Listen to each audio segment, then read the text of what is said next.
How do you feel about the love and support wala pang 1 year ang Rap Gel?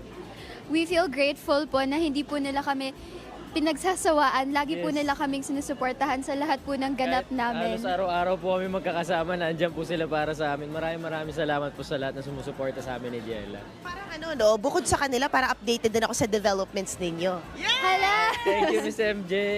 Oh, how will this not change, syempre, your dynamics, given that, syempre, medyo umami na kayo, di ba? Parang, paano nyo mini-make sure, syempre, na yung professional life nyo will still be balanced?